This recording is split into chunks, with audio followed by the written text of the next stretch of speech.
come. No, the message he has just received. Yesterday's decision by the IEBC to announce that polls will be held in March next year was expected to calm things down and end anxiety on the exact time of the poll, but instead it has generated debate on the convenience of the exercise on 4th of March next year. Although the Constitution is clear on when elections should be held on the second Tuesday of August every 5th year, arguments fronted in favor of a December 2012 or March 2013 poll are based on provisions within the transitional clauses which provide flexibility on when the first election under the new constitution can be held. Nataka bunge iende nyumbani Oktoba, wakikataa bunge iendelee, lakini uchaguzi ifanywe Disemba mwaka huu. So even this matter of the election date should not worry us, because we know that as a country we are going to move in the same direction.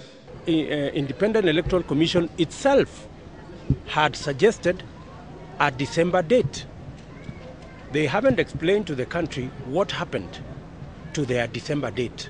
Of particular concern is whether the date announced by the IEBC is final or there are circumstances that can change IEBC's preferred date. Is IEBC the correct organ in terms of the Constitution and the law to set the election date?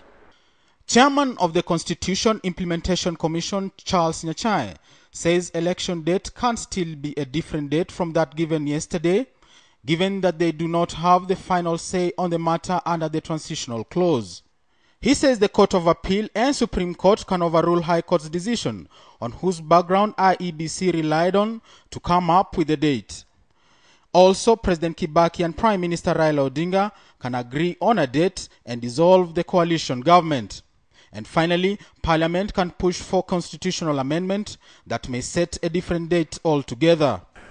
If the coalition partners, in writing, dissolve the coalition government at any point, even if they did that tomorrow, the court ruling means that from tomorrow then, we count 60 days, and within that period of 60 days, we must have that general election.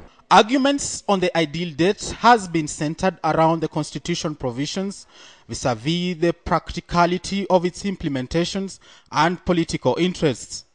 The Prime Minister was the first to disagree on the IEBC date, with Raila preferring a December 2012 date, a clear indication that the two principals disagreed on the matter. Theirs is a friendship of convenience. So one thing is clear, that when we have the elections in March, and with the clear and inevitable, almost inevitable possibility of going to a runoff, which means that we will have another 60 days to go to the polls again for the runoff, that now the president will be in office up to mid next year, mid-2013. Given the way political parties are still negotiating among themselves on possible mergers and realignments, it has been argued that some MPs and by extension political parties favored a March 2013 election to give them more time to put their house in order. Nyachae, KTN Sunday Night.